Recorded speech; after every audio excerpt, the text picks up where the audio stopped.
आहे 2 शिट्टीमध्ये होणारा झक्कास असा हा मसाले भात, मुगाचा मसाले भात, हिरव्या मुगाचा मसाले भात अप्रतिम झालाय पहा। त्यामुळे नक्की ट्राय करा। आवडला असेल तर लाईक करा, शेअर करा आणि सबस्क्राईब करा। आज आपण कुकरच्या 2 शिट्ट्यांमध्ये आणि तुमचा गॅस वाचवणारा असा मसाले भात भाजतोय, ते म्हणजे हिरव्या मुगाचा मसाले भात। ते पण झटपट होतो, तरीही टेस्टी अप्रतिम लागतो। तुमच्या पाहुण्याला तुम्ही देऊ शकता, इतका भारी होतो। चला मग सुरू करूया। हिरव्या मुगाचा मसाले भात करतोय, त्यासाठी मी तर तेल घेतले। तेल पुरेसं घ्यायचं म्हणजे भात चांगला लागतो। तेल व्यवस्थित गरम होऊ द्यायचं। तेल व्यवस्थित गरम झालं, तेल एकदम व्यवस्थित गरम झाले त्या टायमाला मी याच्यात नाही का, तेल खूप जास्त गरम आहे त्याच्यामुळे मी आधी शेंगदाणे ॲड करते, त्याच्यानंतर जिरी, त्याच्यानंतर मी याच्यात नाही का अद्रक आणि लसूणची पेस्ट आहे माझ्याकडे, ती ॲड करते। आता एक लक्षात घ्या, याच्यात खोबऱ्याने टेस्ट खूप भारी येते।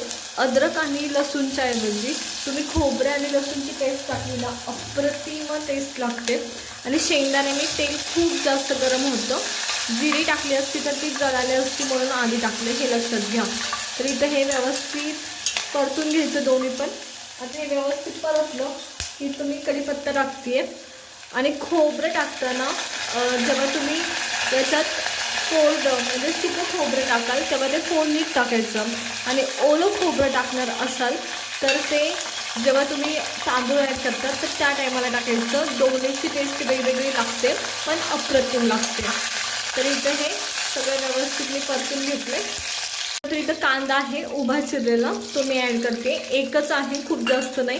प्रवासाला नेत असाल तर कांदा टाकायचा नाही, म्हणजे भात जास्त वेळ तुमचा टिकेल आणि अप्रतिम लागतो कांद्याशिवाय सुद्धा। तर इथं कांदा 1 मिनिट भरतासाठी परतून घेणारे मी, जास्त वेळ नाही। तर या पद्धतीने जरा ट्रान्सपरंट झालं आहे, त्या टायमाला आता बाकीचे वस्तू मी ॲड करायला सुरुवात करते। बाकीचे मसाले तिला मी हळदीची तर ॲड करते एवढी। त्यानंतर लाल मिरची पावडर, आता माझी बरीचशी तिखट आहे त्याच्यामुळे मी कमी घेतली, तुम्हाला हवी असेल तर जास्त घ्या। अर्धा चमचा घेतली मी, ते जवळजवळ 1 मिनिट भर परतायची, करपू द्यायची नाही। करपायच्या आधी त्याच्यात नाही का टमॅटो ॲड करून घ्यायचे व्यवस्थित, आणि टमॅटोसुद्धा परतून घ्यायचे 1 मिनिट भरासाठी। तर इथं मी ही टमॅटो ॲड करते। तर या पद्धतीने हे टमॅटो परतून घ्यायचे। त्याच्यानंतर मी इथं हिरवे मूग लगेच टाकते, हिरवे मूग ॲड करायचे। हिरवे मूग मी ना भिजवून घेतले होते आधी व्यवस्थित, किंवा तुम्ही काय करू शकता, जर मूग भिजले नसतील तर थोडा वेळ मूग ना थोडेसे भाजून घेऊन ॲड करू शकता, त्याने पण व्यवस्थित होतं। जर मूग भिजवलेले नसतील, मोड आलेले मूग ॲड केले तरी चालतील।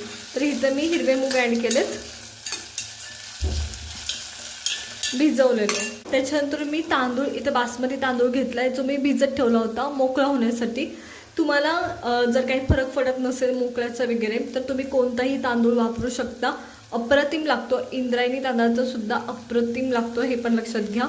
तर हे मी बासमती तांदूळ ॲड करते, तुम्ही कोणताही ॲड करू शकता, आणि परतून घ्यायचा 1 मिनिट भरासाठी, जास्त वेळ नाही। न तुकडे पडता म्हणजे लॉंग राईस राहतो तो, या पद्धतीने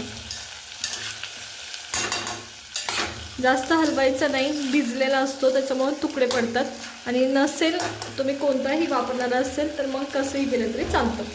आता दुसरी गोष्ट, मी पाणी ॲड करते ह्याच्यात गरजेनुसार। तांदूळ भिजवलं होतं, 1 वाटी तांदूळ असेल तर 2 वाटीच पाणी टाकायचं, जर तांदूळ भिजवलेला असेल तर। कारण जर तुम्ही जास्त टाकला तर तो ओव्हर कुक होणार आहे, हे लक्षात घ्या। त्याच्यामुळं मोकळं होणार नाही भात। पण जर काही फरक पडत नसेल तर तुम्ही पाणी अति टाकलं तरी चालतं, काही होत नाही त्याला। इथं मी आणखी थोडंसं पाणी ॲड करते, आता पुरेसं आहे एवढं पाणी। आता त्याच्यानंतरून गोड मसाला, ज्यांची चव ही गोड असते असे मसाले मी ह्याच्यात ॲड घालते, जसं की लवंग आणि वेलची, हिरवी वेलची, आणि त्याच्यानंतरून दालचिनी। तर हे मी घालते या पद्धतीने, आणि ते उकळल्यानंतर त्याचा खूप छान फ्लेवर भेटतो। जर तुम्हाला हे असं टाकायचं नसेल, लवंग, दालचिनी आणि हिरवी वेलची ह्याची जेव्हा पेस्ट करून टाकताना त्याचा पण अप्रतिम फ्लेवर याच्यात म्हणजे उतरतो, तर तसं केलं तरी सुद्धा चालेल। तर इथं मी हे आता व्यवस्थित उकळी आणून घेणार आहे। एक आपल्याला उकळी यायला सुरुवात झाली आहे, त्या टायमाला मी याच्यात कोथिंबीर ॲड करते या पद्धतीने। कोथिंबीर ॲड केल्यानंतर चवीनुसार मीठ या पद्धतीने, आणि पाणी कमी टाकले त्याच्यामुळे तुम्हाला पाणी लगेच आटलेलं सुद्धा दिसत असेल, कारण आपल्याला भात मोकळा हवा आहे. आणि 1 चमचा साजूक तूप.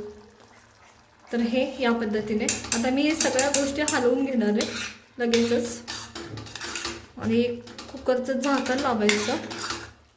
तुम्हाला वाटत असेल पाणी बरंचसं हे झालंय, पण शिल्लक राहिलेल्या पाण्यात व्यवस्थित भात शिजतो आणि मोकळा फटफटीत सुद्धा होतो. तर चला आता मी कुकरचं झाकण लावतीये. तर मी इथं कुकरचं झाकण लावून घेते आणि आपण हा भात शिजवून घेतोय. मी कुकरचं झाकण लावलंय आणि आपल्याला 2 शिट्ट्या काढून घ्यायच्या, 2 पेक्षा जास्त नाही. 2 शिट्ट्यामध्ये तुमचं तांदूळ सुद्धा व्यवस्थित शिजतं, भात सुद्धा मोकळा होतो, मूग सुद्धा व्यवस्थित शिजतं. तर चला 2 शिट्ट्या काढून घेऊया. मोठ्या गॅसवरती 1 आणि बारीक गॅसवरती 1. मी हे कुकरचं झाकण काढतेय आणि पहा, अप्रतिम असा आपला राईस तयार आहे. तर चला मी साईडला काढून घेते. मसाले भात तुम्हाला साईडला काढून दाखवते. मी एका वाटीत भरून घेतलाय, खूप गरम आहे. पहा, मी वरतून ना कोथिंबीरचं पान ठेवते. तुम्ही खूप सारी कोथिंबीर सुद्धा ऍड करू शकता. आणि पहा किती सुरेख दिसते. तयार आहे 2 शिट्टीमध्ये होणारा झक्कास असा हा मूग डाळीचा मसाले भात, मुगाचा मसाले भात, हिरव्या मुगाचा मसाले भात. अप्रतिम झालाय.